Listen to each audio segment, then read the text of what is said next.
જેમાં મુખ્યમંત્રી ભૂપેન્દ્ર પટેલને ખુલ્લો પત્ર નિવૃત્ત જજની અધ્યક્ષતામાં તપાસની માંગણી કરી છે। દિલીપ સંઘાણીએ પોતે કહ્યું છે પત્રની અંદર કે હું પોતે મારો નાર્કો ટેસ્ટ કરાવવા માટે તૈયાર છું। દિલીપ સંઘાણીએ પોલીસની કામગીરી ઉપર સવાલ ઉઠાવ્યા છે। કોઈ રાજકીય પદાધિકારીના ઇશારે આ કાર્ય થયું હોય તેવું દિલીપ સંઘાણીનું માનવું છે। કેસ સાથે જોડાયેલા તમામ લોકોના નાર્કો ટેસ્ટ માટેની દિલીપ સંઘાણીએ મુખ્યમંત્રી ભૂપેન્દ્ર પટેલને પત્રમાં વાત કરી છે।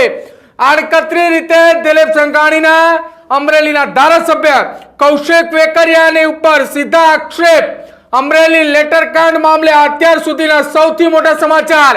ભારતીય જનતા પાર્ટીના દિગ્ગજ નેતા દિલીપ સંઘાણી હવે મેદાને આવ્યા છે। દિલીપ સંઘાણીએ મુખ્યમંત્રી ભૂપેન્દ્ર પટેલને એક ખુલ્લો પત્ર લખ્યો છે અને એ પત્ર થકી આખી આ ઘટનામાં અમરેલી લેટર કાંડની તપાસમાં નિવૃત્ત જજની અધ્યક્ષતામાં એક આખી કમિટી બનાવવામાં આવે અને એ જ કમિટીના આધારે આખો રિપોર્ટ જે છે તે બનાવવામાં આવે।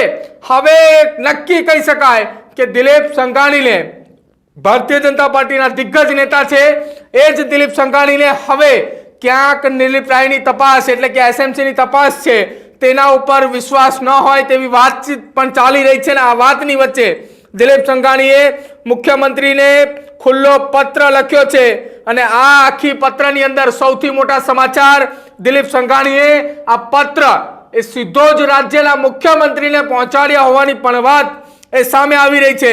કેમ કે અત્યારે અમારી પાસે એક એક્સક્લુઝિવ ફોટો પણ આવ્યો છે।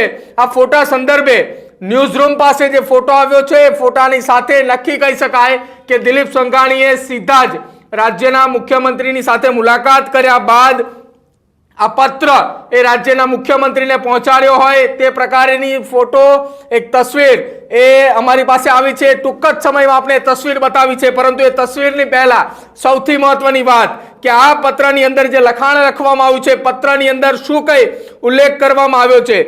મુખ્યમંત્રી ભૂપેન્દ્ર પટેલને જે પત્ર લખ્યો છે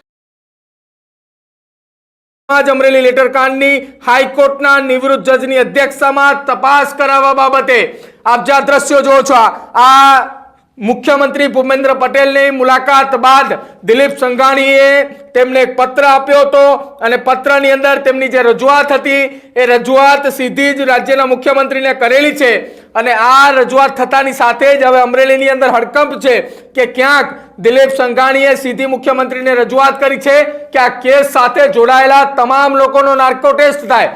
હવે હું આ પત્રની અંદર જે લખાણ લખવામાં આવ્યું છે આપને સંભળાવું છું। અમરેલીમાં તાજેતરના જ બનાવ અંગે ઇલેક્ટ્રોનિક અને પ્રિન્ટ મીડિયાના અહેવાલથી મને જાણ થયેલ છે કે અમરેલી તાલુકા પંચાયતના પ્રમુખ કિશોર કાનપરિયા દ્વારા પોલીસમાં ફરિયાદ દાખલ કરેલ તેમાં અમરેલી પોલીસ દ્વારા અમરેલી તાલુકા ભાજપના પૂર્વ પ્રમુખ મનીષ વઘાસિયા એક મહિલા સહિત કુલ 4 વ્યક્તિની ધરપકડ કરેલ હતી અને જ્યારે તેઓ પોલીસ કસ્ટડીમાં હતા ત્યારે તેઓને માર મારી કિશોર કાનપરિયાના કહેવાતા આ પત્ર લખવા માટે મારું તથા અન્ય ભાજપ આગેવાનોના નામ આપવા દબાણ કરેલ તેવી હકીકત મનીષ વઘાસિયાએ પ્રેસ કોન્ફરન્સમાં જણાવેલ।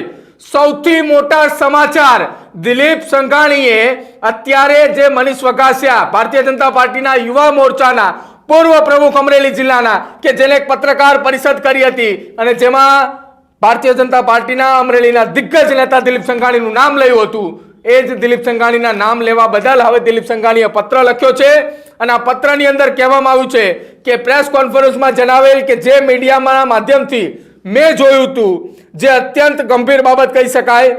અમરેલી પોલીસે પોતાની જાતે પોલીસના કોઈ ઉચ્ચ અધિકારી અથવા કોઈ રાજકીય પદાધિકારીના કહેવાથી આ કાર્યવાહી કરેલ હોઈ શકે તેવું મારું માનવું છે।